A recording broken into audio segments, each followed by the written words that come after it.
dear children, hearty welcome to Adventures in a Banyan Tree Part 3. So let's look what happened in the earlier paragraphs. Boy comes to grandfather's house for vacation. He finds a banyan tree, climbs it and make it his possession. Gets a squirrel friend, make the tree a reading space, visualize the world below from the tree, see a great exciting incident. Now it's time to look what is the incident. അപ്പോൾ ഇനിയുള്ള പാഠഭാഗത്ത് എന്തെല്ലാമാണുള്ളത് നമുക്ക് നോക്കാം. So exciting incident നമ്മൾ പറഞ്ഞു കഴിഞ്ഞു. Cobra mongoose fight ആണെന്ന് നമുക്കറിയാം. So the cobra is here ready for the fight. Cobra versus mongoose, അതാണ് നമ്മുടെ next scene. Let's look into the passage first. Cobra knew only too well that the grey mongoose, 3 feet long, was a superb fighter, clever and aggressive. But the cobra was skillful and experienced fighter too. He could move swiftly and strike with the speed of light, and the sacs behind his long, sharp fangs were full of deadly venom. So let's look what is happening. Cobra and the mongoose, they were face to face. നമ്മുടെ last പാസേജിൽ നമ്മൾ കണ്ടു, they are face to face. അവർ രണ്ടും മുഖത്തോട് മുഖം നോക്കി ഒരു ഫൈറ്റിന് ready ആയിട്ട് നിൽക്കുന്നതാണ് നമ്മൾ നിർത്തിയത്.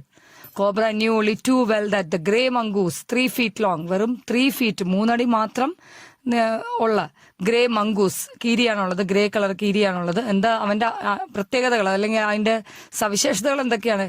He was a super fighter, നല്ല സൂപ്പർ ഫൈറ്റർ ആണ് നമ്മുടെ mongoose. Clever and aggressive, clever ആണ്, കൗശലക്കാരനാണ്, അഗ്രസീവ് വഴക്കാളിയുമാണ്. അപ്പം cobra know that he is the person we should be careful of. But the cobra was skilful. ഇനി കോബ്രയ്ക്കും he is also confident. Cobra is also confident. He's telling, boy is telling cobra was skilful and experienced fighter too. അപ്പൊ mongoose super fighter ആണെങ്കിൽ കോബ്രയ്ക്ക് ബുദ്ധിമുട്ടില്ല. കാരണം എന്താ, cobra is also skilful and experienced fighter. അതായത് നല്ല എക്സ്പീരിയൻസ് ഉള്ള, നല്ല മുൻ പരിചയമുള്ള, വളരെ സ്കിൽഫുൾ ആയ ഒരു ഫൈറ്ററാണ് cobra. He could move swiftly. ഇനി കോബ്രയുടെ ഒരു പെക്യുലിയാരിറ്റി അല്ലെങ്കിൽ അവന്റെ ഒരു കഴിവെന്ന് പറഞ്ഞാൽ എന്താ, he can move swiftly. Swift എന്ന് പറയുമ്പോൾ തന്നെ നമുക്കറിയാം ഫാസ്റ്റ് എന്ന മീനിങ് ആണ്. With strike the speed of light. Speed of light എന്നുള്ളത് ശരിക്കും ഇവിടെ ഇത്തിരി ഒരു എക്സാജറേഷൻ ആണ് ഉപയോഗിച്ചിരിക്കുന്നത്. കാരണം പ്രകാശത്തിന്റെ വേഗത എന്ന് പറഞ്ഞാൽ വളരെയധികം സ്പീഡിൽ, നമുക്ക് കണ്ണ് ചിമ്മി തുറക്കുന്ന വേഗതയിൽ എന്ത് സംഭവിക്കും? സ്ട്രൈക്ക്, അവന് കൊത്താനായിട്ട് സാധിക്കും. And the sacs behind his long sharp fangs. നമുക്ക് കാണാം, ഇതാണ് ഈ ലോങ് ഷാർപ്പ് ഫാങ്സ് എന്ന് പറയുന്നത്, ഈ പോർഷനാണ്. അതിനാണ് ഞാൻ പിക്ചർ ഇട്ടിരിക്കുന്നത്. ഇനി നിങ്ങൾക്കൊന്നും എക്സ്പ്ലെയിൻ ചെയ്ത് തരേണ്ട കാര്യമില്ല. ഇതിന്റെ പിന്നിലുള്ള സാക്സ് എന്ന് പറഞ്ഞ ബാഗുകൾ എന്താ ഉള്ളത്? Sharp fangs were full of deadly venom. Venom means poison ആണ്. ഡെഡ്ലി വെനം എന്ന് പറഞ്ഞാൽ that poison which can make a person die. ഒരാളെ കൊല്ലാൻ പാകത്തിലുള്ള സാധനം ഈ ഫാങ്സിന്റെ തൊട്ട് ബാക്കിലുള്ള സാക്സ് ബാഗുകളിൽ സൂക്ഷിച്ചുകൊണ്ടാണ് ഈ വ്യക്തി റെഡി ആയിട്ട് നിൽക്കുന്നത്. And let's look what is happening. It was to be a battle of champions. Hissing defiance, his forked tongue darting in and out, the cobra raised 3 of his 6 feet off the ground and spread his broad, spectacled hood. The mongoose bushed. His tail, the long hair on his spine, stood up. In the past, the very thickness of his hair had saved him from bites that would have been fatal to others. So in this paragraph, you can see the cobra here who is ready for the fight, and also the mongoose here who is having the hair on his spine is standing up. He is also ready for the fight. It was a battle of champions. ഒരാള് വീക്കും മറ്റേയാൾ സ്ട്രോങ്ങും ആണെങ്കിൽ ബാറ്റിൽ കാണാൻ സത്യത്തിൽ വലിയ രസമൊന്നുമില്ല. പക്ഷേ രണ്ടുപേരും നല്ല പോരാളികളാണെങ്കിൽ it is a battle of champions. Hissing defiance, his forked tongue. ഇനി ഭയങ്കര ഒരു ഹിസ് ചെയ്ത് പാമ്പിന്റെ ശീൽക്കാര ശബ്ദം, ആ ശബ്ദം കേൾപ്പിച്ചുകൊണ്ട് forked tongue darting in and out. ഇതാണ് ഈ ഫോക്ഡ് ടങ്. ഈ ടങ് എന്താ പുറത്തേക്ക്, he's putting it out and then putting it inside, darting in and out. The cobra raised 3 of his 6 feet off the ground. ആദ്യം എന്താ cobra ചെയ്തത്? കോബ്രയുടെ 6 feet long ആണ്, 6 അടിയോളം നീളമുള്ള കോബ്ര എന്ത് ചെയ്തു? അതിൽ 3 feet ഉയർത്തി ഇങ്ങ് വന്നിരിക്കുകയാണ്. നമുക്ക് കാണാം ആ ഉയർന്നു വന്നിരിക്കുന്ന കോബ്രയാണിത്. Spread his broad spectacled hood. ഈ spectacled hood, spreading his broad എന്ന് പറഞ്ഞത് ഇങ്ങനെ പത്തി വിടർത്തി, spectacled hood. The mongoose bust. ഇനി ഇത് കോബ്രയുടെ കാര്യമാണെങ്കിൽ മംഗൂസും അങ്ങനെ തന്നെ റെഡി ആവുകയാണ് ഫൈറ്റിന്. ദ മംഗൂസ് ബസ്റ്റ് ഹിസ് ടെയിലെല്ലാം രോമങ്ങളെല്ലാം എഴുന്നേറ്റ് നിന്നു. The long hair on a spine എന്ന് പറഞ്ഞാൽ ഇവിടെ ഈ നട്ടലിന്റെ ഭാഗത്ത് ഇവിടെ സ്റ്റുഡ് അപ്പ്, എല്ലാം എഴുന്നു നിൽക്കുകയാണ്. ഇനി ബ്രാക്കറ്റിൽ ഇട്ടിരിക്കുന്നത് നിങ്ങൾക്ക് കാണാം. In the past, the very thickness of his hair had saved him from bites that would have been fatal to others. Fatal എന്ന് പറഞ്ഞു കഴിഞ്ഞാൽ that can cause death, മരണകാരണമായ പല ബൈറ്റിൽ നിന്ന് പലപ്പോഴും ഈ മംഗൂസിന് ഏൽക്കുന്ന കടികൾ അല്ലെങ്കിൽ കൊത്തുമ്പോൾ ഈ കോബ്രയുമായിട്ടുള്ള ഫൈറ്റിൽ കൊത്തുകളൊക്കെ കിട്ടുമ്പോൾ ഒരിക്കലും അത് അവനെ മരണത്തിലേക്ക് കൊണ്ടുപോവില്ല, അവനെ സേവ് ചെയ്യും. എന്താ സേവ് ചെയ്യുന്ന? ഈ ഹെയർ, ഈ തിക്ക് ഹെയർ ആണ് പലപ്പോഴും മംഗൂസിനെ സേവ് ചെയ്യാറുള്ളത്. അപ്പൊ ആ ഹെയർ ഒക്കെ ഒന്ന് എഴുന്നേപ്പിച്ച് നിർത്തി. Cobra is ready. കോബ്ര എന്താ ചെയ്യുന്നത്? His tongue is coming in and out. He has raised 3 feet. പിന്നെന്താ? He spread his broad. പത്തിയൊക്കെ വിടർത്തി റെഡി ആയിട്ട് നിൽക്കുന്നു. മംഗൂസിനെ നമുക്കിവിടെ കാണാം. കൂടുതൽ എക്സ്പ്ലനേഷൻ ഒന്നും വേണ്ട. Mongoose burst. His long tear on the spine is standing up and he is also ready for the fight. Though the combatants were unaware of my presence in the banyan tree, they soon became aware of the arrival of 2 other spectators. One was a myna and the other a jungle crow, not the wily urban crow.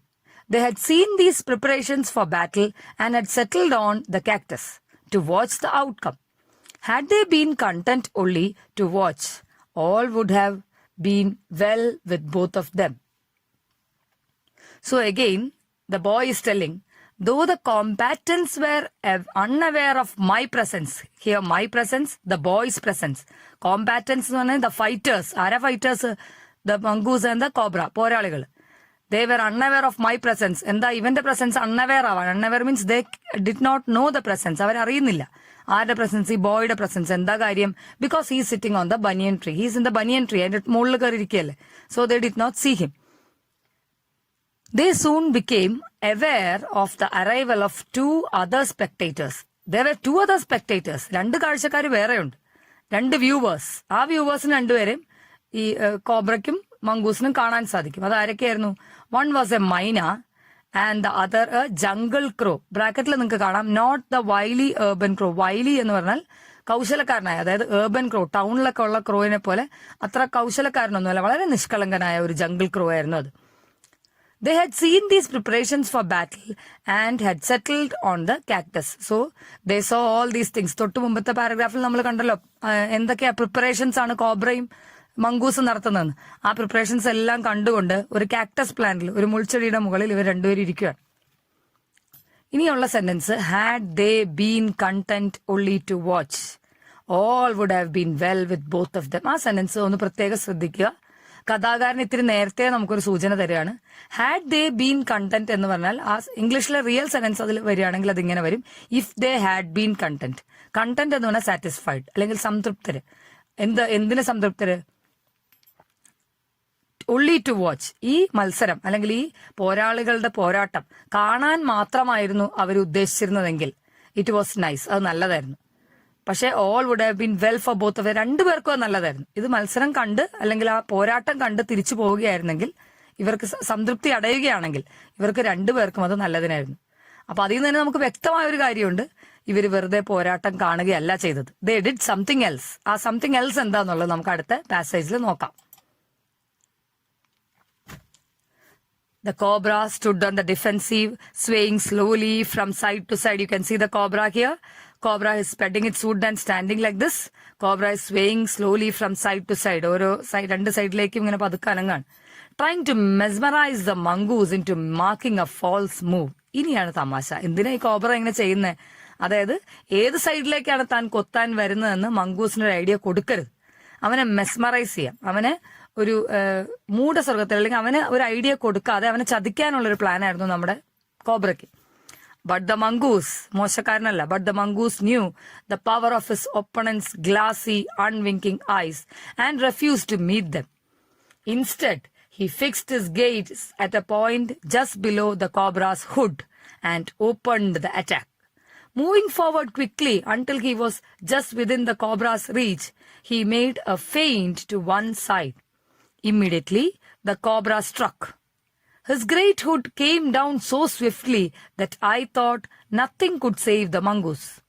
But the little fellow jumped neatly to one side and darted in as swiftly as the cobra, biting the snake on the back and darting away again out of reach. So in this passage we can see the cobra is now ready. He is on the defensive. പ്രതിരോധത്തിന്റെ നിരയിലാണ് cobra.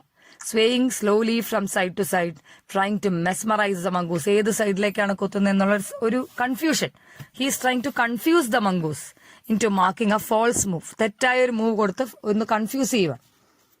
But the mongoose knew the power of his opponent's glassy, unwinking eyes. ആ തിളങ്ങുന്ന കണ്ണുകളിലെ ആ power, ആ ഒരു ശൗര്യം അല്ലെങ്കിൽ ആ ശക്തി ഇവന് തിരിച്ചറിയാമായിരുന്നു. Mongoose അങ്ങനെ ശത്രുവിനെ വില കുറച്ച് കാണുന്നവനല്ല. So he understood the power of the enemy and refused to meet them. So mongoose എന്താ ചെയ്തത്? Mongoose know that if I am looking at the cobra's eyes, I will not be strong. എന്റെ ആ strength എല്ലാം പോവും. അവന്റെ കണ്ണിലേക്ക് നോക്കിയാൽ ചിലപ്പോൾ എന്റെ എല്ലാ ശക്തിയും പോവും. So what did he do? He did not look into the eyes of the cobra. Instead, അതിന് പകരം എന്ത് ചെയ്തു? He looked a portion just below the hood. ഏതാണ്ട് ഈ ഭാഗം, ഈ ഭാഗത്തേക്കാണ് നമ്മുടെ മംഗൂസിന്റെ നോട്ടം എത്തുന്നത്. ഈ ഹുഡിന്റെ താഴെയുള്ള ഈ ഭാഗം. Instead, he fixed his gaze at a point just below the cobra's hood, somewhere here. ഇങ്ങോട്ടാ നോക്കുന്നത്. And opened the attack. അപ്പം ഡിഫെൻസീവ് സൈഡിലാണ് കോബ്ര. അതുകൊണ്ട് തന്നെ മംഗൂസ് എന്ത് ചെയ്തു? He opened the attack. Moving forward quickly until he was just within the cobra's reach, he made a feint to one side. ഇനി cobra tried to mesmerize the mongoose നമ്മൾ കണ്ടു. അതുപോലെ തന്നെ മംഗൂസും എന്ത് ചെയ്തു? He also made a false move. ഒരു false move കൊടുത്തു ഒരു സൈഡിലേക്ക്. അങ്ങോട്ട് നീങ്ങുന്നതായിട്ട് കോബ്രയെ ധരിപ്പിച്ചു. Immediately the cobra struck. ആ പൊസിഷൻ നോക്കി ആ പൊസിഷനിലേക്ക് എന്ത് പറ്റി? കോബ്ര സ്ട്രൈക്ക് ചെയ്തു. His great hood came down so swiftly that I thought nothing could save the mongoose. ആ ഒരു കൊത്താൻ വരുന്ന കണ്ടു കഴിഞ്ഞാൽ എന്ത് മനസ്സിലാക്കാം? മംഗൂസിനെ ഇനി സേവ് ചെയ്യാൻ പറ്റില്ല, തീർന്നു എന്ന് തന്നെ വിചാരിച്ചു. But the little fellow jumped neatly to one side. അതാണ് സൂത്രം. എന്ത് ചെയ്തു? He jumped to the other side and darted in. ഇനിയാണ് ആ മൂവ്, മംഗൂസിന്റെ move. And darted in as swiftly as the cobra, biting the snake on the back. ഈ പുറകുവശം, ഇത് hood ഇതിന്റെ ബാക്കില് എന്ത് ചെയ്തു? ഈ ബാക്കില് നന്നായിട്ടൊന്ന് കൊത്തി കടിച്ചു. ആര്? The little fellow. The little fellow is the mongoose. Jumped neatly, അതായത് സ്നേക്ക് കൊത്തുന്നത് ഇങ്ങോട്ടാണെങ്കിൽ mongoose jumped neatly to the back and he bit there, biting the snake on the back and darting away again out of reach. ഒന്ന് കടിച്ചിട്ട് എന്ത് ചെയ്തു? വീണ്ടും സ്നേക്കിന്റെ അടുത്തുനിന്ന് away out of reach. Again he went away from the snake and he is waiting for the next move. ഇപ്പോഴാണ് നമ്മുടെ രണ്ട് വ്യൂവേഴ്സ് ക്രോ ആൻഡ് മൈന ഓർക്കുന്നുണ്ടാവും നിങ്ങൾ. തൊട്ട് മുമ്പത്തെ പാസേജിൽ നമ്മൾ പറഞ്ഞിരുന്നു രണ്ട് സ്പെക്ടേറ്റേഴ്സ് ഉള്ള കാര്യം. അവര് എന്താ ചെയ്തതെന്ന് നോക്കാം. The moment the cobra struck, the crow and the myna hurled themselves at him, only to collide heavily in the mid-air. Shrieking at each other, they returned to the cactus plant. അപ്പൊ cobra strike ചെയ്ത ഈ നിമിഷം, അതാണ് നീ പറയുന്നത്. When the cobra strike, what happened? Crow and the myna, കാക്ടസിലിരുന്ന രണ്ടാൾക്കാർ വെറുതെ hurl themselves at him. ഈ കോബ്രയുടെ അടുത്തേക്ക് പറന്നു വരികയും അവർ രണ്ടുപേരും തന്നെ അങ്ങോട്ടും ഇങ്ങോട്ടും കൊളൈഡ് ചെയ്യും, കൂട്ടിയിടിച്ചു. Heavily in the mid air, ആകാശത്ത് വെച്ച് തന്നെ അല്ലെങ്കിൽ ആ വായുവിൽ തന്നെ അവർ കൂട്ടിയിടിച്ച് തിരിച്ച് അവർ ഷ്രീക്ക് ചെയ്ത് അവരെ ഒച്ച ഉണ്ടാക്കിക്കൊണ്ട് തിരിച്ച് കാക്ടസ് പ്ലാന്റിലേക്ക് തന്നെ പോയി. ഇനി കോബ്രയുടെ അവസ്ഥ എന്താണെന്ന് നോക്കാം. മംഗൂസിന്റെ ഒരു ബൈറ്റ് കിട്ടി. A few drops of blood glistened on the cobra's back. The cobra struck again and missed. Again the mongoose sprang aside, jumping in and bit. So the second time, here you can see the second time. A few drops of blood are coming from the cobra's back. The cobra struck again. Again the mongoose made a feint move, a false move. Cobra strike him and missed. എന്തു പറ്റി അപ്പോഴും? Again the mongoose sprang aside, jumped in and bit. ഒരു പ്രാവശ്യം കൂടെ mongoose gave a biting to the cobra.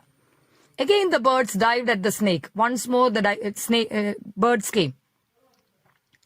Bumped into each other instead. അവർക്ക് ആകെയുള്ള പണി എന്താ? They are colliding each other. രണ്ടുപേരും അങ്ങോട്ടും ഇങ്ങോട്ടും കൊളൈഡ് ചെയ്തു, ബംപ് ചെയ്തു. And returned shrieking to the safety of cactus. വീണ്ടും അവർ തമ്മിൽ കൂട്ടിയിടിച്ചതിന് ശേഷം അവർക്ക് മനസ്സിലായി ഇനിയൊന്നും ചെയ്യാനില്ല. So they returned to the safety of the cactus. So let's once more read the passage. The moment the cobra struck, the crow and the myna hurled themselves at him. At him means at the cobra, only to collide heavily in the mid-air, shrieking at each other. They returned to the cactus plant. So after collision, they returned to the cactus plant for the first time. Few drops of blood glistened on the cobra's back. The cobra struck again and missed. Again the mongoose sprang aside, jumped in and bit. Again the birds dived at the snake, bumped into each other instead, and returned shrieking to the safety of the cactus. So 2 rounds of fight are over. നമ്മൾ ബോക്സിംഗിലൊക്കെ കാണുന്ന പോലെ 2 round കഴിഞ്ഞു. 2 റൗണ്ടിലും ആർക്കാ? The cobra has got a biting from the mongoose. The mongoose has bitten the cobra. അതാണ് ഈ 2 മൂവിലും സംഭവിച്ചത്. The third round followed the same course as the first, but with a dramatic difference. The crow and the myna, still determined to take part in the proceedings, dived at the cobra, but this time they missed each other as well as their mark. The myna flew on and reached its perch, but the crow tried to pull up in the midair and turned back. In the second that it took him to do this, the cobra whipped his head back and struck with great force, his snout thudding against the crow's body. I saw the bird flung nearly 20 feet across the garden, where, after fluttering about for a while, it lay still. The myna remained on the cactus plant, very wisely refrained from the interfering again. So now, the third round has come. Followed the same course as the first. First round പോലെ തന്നെ mongoose is making a false move and the cobra is trying to strike on the mongoose. But with one dramatic difference. Say, first round പോലെ തന്നെ third round പോയി. But there was one difference. ഒരു വ്യത്യാസം മാത്രം. The crow and the myna, still determined to take part in the proceedings, dived at the cobra. കഴിഞ്ഞ 2 പ്രാവശ്യം ചെയ്ത പോലെ വീണ്ടും ക്രോയും മൈനയും എന്ത് ചെയ്തു? കാക്ടസിൽ നിന്ന് പറന്നു വന്ന് കോബ്രയുടെ നേരെ ഡൈവ് ചെയ്യാൻ. But this time they missed each other as well as their mark. അവർ സ്ഥിരമായി കൂട്ടിമുട്ടുന്ന ഒരു മാർക്ക് ഉണ്ടായിരുന്നു. ആ മാർക്ക് മിസ് ചെയ്തു. എന്തു പറ്റി? The myna flew on and reached its perch. മൈന അടുത്ത് വന്നെങ്കിലും പേർച്ച് ഇരിക്കുന്ന ആ സ്ഥലത്തേക്ക് അങ്ങോട്ട് തന്നെ മൈനയ്ക്ക് പറന്നു പോകാൻ സാധിച്ചു. But the crow tried to pull up in mid-air and turn back. Crow tried to go, but എന്തു പറ്റി? The cobra whipped. നോക്കിയാൽ അറിയാം. The cobra whipped his head back and struck with great force. ഇവിടെ തന്നെയാണ് ആ കൊത്തുകൊണ്ടത്. His snout thudding. Snout, this is snout. ഇതിന് ഈ portion snout എന്ന് പറയാം. മൂക്കും വായേക്കുള്ള ഈ ഒരു ചെറിയ ഭാഗം. And snout thudding against the crow's body. ശരിക്കും കോബ്ര ആഞ്ഞു കുത്തി. I saw the bird flung nearly 20 feet. വെറും 20 feet അങ്ങോട്ട് പറക്കാൻ അതിന് പറ്റുന്ന ഫ്ലട്ടർ ചെയ്യുക. There, after fluttering about for a while, അവിടെ കിടന്ന് കുറച്ചു നേരം പിടയ്ക്കുന്നത് കണ്ടു. It lay still. It lay still means the crow was dead. അപ്പൊ അങ്ങനെ ആ ക്രോയുടെ അന്ത്യം അവിടെ സംഭവിക്കുകയാണ്. ആ 2 പേരും കൂടെ മൂന്നാമത്തെ റൗണ്ടിലാണ് ഈ ഡ്രമാറ്റിക് ഡിഫറൻസ് സംഭവിച്ചത്. The crow was hit by the snake and it was dead. The myna remained on the cactus plant. ഇപ്പൊ നമ്മുടെ മൈന ഒരു പാഠം പഠിച്ചു. 2 പേരും കൂടെ ഇറങ്ങിയതാണ്. അപ്പൊ നമ്മൾ ആദ്യം പറഞ്ഞത് നിങ്ങൾ ഓർക്കുന്നുണ്ടായിരിക്കും. If they had been seeing or watching the fight it was okay എന്ന് ആദ്യത്തെ പോർഷനിൽ പറഞ്ഞിരുന്നു. ഇതാണ് പ്രശ്നം. 2 പേരും കണ്ടുകൊണ്ട് സംതൃപ്തി അടഞ്ഞിരുന്നെങ്കിൽ ഒന്നും സംഭവിക്കില്ലായിരുന്നു. അപ്പൊ ഇവരും കൂടെ ഒരു ഫൈറ്റിന് വേണ്ടിയിട്ട് അല്ലെങ്കിൽ കോബ്രയുടെ അടുത്തേക്ക് പറന്നു പോകാൻ മുതിർന്നത് കൊണ്ടാണ് ഇപ്പൊ നമ്മുടെ ക്രോയ്ക്ക് ഈ ഒരു അവസ്ഥ വന്നത്. The crow is no more. The myna remained on the cactus plant, very wisely refrained from interfering. ഇനി ഒരു ഇന്റർഫിയറൻസ് എന്ന് നമ്മൾ ഇടയിൽ കയറുക എന്നാണ് ഇന്റർഫിയറിംഗിന്റെ അർത്ഥം. ഇനി അതിന് നിൽക്കാതെ വൈസ്ലി റിഫ്രൈൻഡ്, വളരെ വൈസായിട്ട് വളരെ ബുദ്ധിപരമായി മൈന എന്ത് ചെയ്തു? തിരിച്ച് വീണ്ടും ആ കാക്ടസ് പ്ലാന്റിൽ തന്നെ ഇരിക്കുകയാണ്. ഒരു അപകടം പറ്റിക്കഴിഞ്ഞപ്പോൾ മൈനയ്ക്ക് കാര്യം മനസ്സിലാവുകയാണ്. And now we are towards the end of the battle. നമുക്കറിയാം 3 പ്രാവശ്യമായി ഈ 2 പ്രാവശ്യവും കോബ്രയ്ക്ക് കൊത്തുകൊണ്ടു, കോബ്രയെ കടിച്ചു മംഗൂസ്. അപ്പൊ കോബ്ര അങ്ങോട്ടും ഇങ്ങോട്ടും സ്വേ ചെയ്യുന്നുണ്ട്. ഇനി നമുക്ക് എന്താ പറ്റിയെന്ന് നോക്കാം. The cobra was weakening and the mongoose, walking fearlessly up to it, raised himself on his short legs and with lightning snap had the big snake by the snout. The cobra writhed and lashed about in a frightening manner and even coiled itself about the mongoose, but all to no avail. The little fellow hung grimly on until the snake had ceased to struggle. He then smelt along its quivering length, and gripping it round the hood, dragged it into the bushes. The myna dropped cautiously to the ground, hopped about, peered into the bushes from a safe distance, and then, with a shrill cry of congratulation, flew away. So, our battle is coming to an end. The cobra was weakening. രണ്ടു പ്രാവശ്യം കൊത്തുകൊണ്ടു രക്തം പൊടിഞ്ഞു. And cobra is now becoming weak. And the mongoose is strong, walking fearlessly up to it. He is walking towards the cobra. വീണ്ടും ചെല്ലുവാൻ. Raised himself on his short legs. ആ തന്റെ കൊച്ചു കാലുകളിൽ raise ചെയ്ത് എത്തി ഇങ്ങ് വരികയാണ്. With the lightning snap, had a big snake by the snout. നിങ്ങൾക്ക് ഈ പിക്ചറിൽ കാണാം. സ്നൗട്ട് എന്ന് പറഞ്ഞാൽ ഞാൻ പറഞ്ഞില്ല, ഏതാണ് തല ഉൾപ്പെടുന്ന ഭാഗം. വായിലാക്കിയിരിക്കുന്ന മംഗൂസിന് നമുക്ക് ഈ പിക്ചറിൽ കാണാം. This is what happened. ഇതാണ് അവിടെ സംഭവിച്ചത്. The cobra writhed and lashed about. അതായത് പല സ്ഥലത്തും ഇങ്ങനെ കോബ്ര ആകെ മരണവെപ്രാളം കാണിച്ചു. ലാസ്റ്റ് സ്വയം അടിച്ചു. പക്ഷെ എന്ത് ചെയ്തിട്ടും എന്ത് സംഭവിച്ചില്ല. Even coiled it self about the mongoose. പിന്നെ അതിന്റെ അടുത്ത മാർഗം എന്താ, ഈ മംഗൂസിൽ കോയിൽ ചെയ്യുക എന്നുള്ളതാണ്, ചുറ്റുക എന്നുള്ളതാണ്. ചുറ്റി നോക്കി, പക്ഷെ എന്തൊക്കെ ചെയ്തിട്ടും what happened, the little fellow, this is the little fellow, നിങ്ങൾക്ക് കാണാം. The little fellow hung grimly on, നല്ല ടൈറ്റ് ആയിട്ട് തന്നെ കടിച്ചു പിടിച്ചു. Until the snake had ceased to struggle. Ceased means stopped. ഈ സ്ട്രഗിൾ, അതായത് അങ്ങോട്ടും ഇങ്ങോട്ടുള്ള പെടക്കലും കോയിലും എല്ലാം അവസാനിക്കുന്നവരെ ഈ കൊച്ചു മംഗൂസ് എന്ത് ചെയ്തു, he was grimly tightly holding the snake by its mouth. ആ തല അവന്റെ വായുടെ അകത്താണ്. And ceased എന്ന് പറഞ്ഞാൽ stopped. He then smelt along its quivering length. Then he's smelling. ഒന്ന് സ്മെൽ ചെയ്ത് നോക്കി ആ ലെങ്ത് മുഴുവൻ. And gripping it round the hood. പിന്നെ എന്താ ചെയ്ത്, പതുക്കെ അവിടെ ഗ്രിപ്പ് ചെയ്തു, വീണ്ടും കടിച്ചു പിടിച്ചിട്ട് dragged it into the bushes. നേരെ ആ കാട്ട് ചെടികൾക്കുള്ളിലേക്ക് നമ്മുടെ ഈ കോബ്രയെ കൊണ്ടുവന്ന് സ്ഥാപിക്കുകയാണ്. കോബ്ര ചത്തു കഴിഞ്ഞു. ദ മൈന dropped cautiously to the ground. So the myna was sitting on the cactus, and again the myna started coming cautiously to the ground. ഇപ്പൊ മൈനയ്ക്കും ഏതാണ്ട് ഉറപ്പായി. Hopped about, peered into the bushes from a safe distance. ഒന്ന് hope പക്ഷി ഒന്ന് ചാടിയിട്ട് എന്ത് ചെയ്തു, ആ safe ഡിസ്റ്റൻസിൽ നിന്നുകൊണ്ട് he looked into the bushes, and അവിടെ എന്താ കണ്ടേ, the cobra was dead. Then, with a shrill cry of congratulation, flew away. Now the myna is having a cry of congratulation. ആരെയായിരിക്കും congratulate ചെയ്യുന്നത്? Myna is congratulating the little fellow. Who's the little fellow? The mongoose. The myna flew away. Myna അത് കഴിഞ്ഞിട്ട് എല്ലാ ബാറ്റിലും കഴിഞ്ഞു, തൃപ്തിയടഞ്ഞ് മൈന പോവുകയാണ്. So നമുക്ക് ഇത്രയും ആണ്. ഈ കോബ്ര മംഗൂസ് ഫൈറ്റ് കുറച്ച് ലെങ്തി ആയിരുന്നു.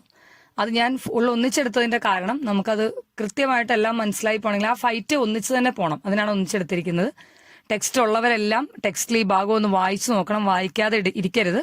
ഈ ക്വസ്റ്റ്യൻസ് ഒന്ന് ആൻസർ ചെയ്യാനും കൂടെ ശ്രദ്ധിക്കുക. ഈ ക്വസ്റ്റ്യൻസ് നിങ്ങൾക്ക് പോസ് ചെയ്താൽ മതി, വീഡിയോ പോസ് ചെയ്ത ക്വസ്റ്റ്യൻസ് കിട്ടും. ഈ ക്വസ്റ്റ്യൻസിന്റെ ആൻസേഴ്സ് നിങ്ങൾ നിങ്ങളുടെ നോട്ട്ബുക്കിലാണ് എഴുതേണ്ടത്.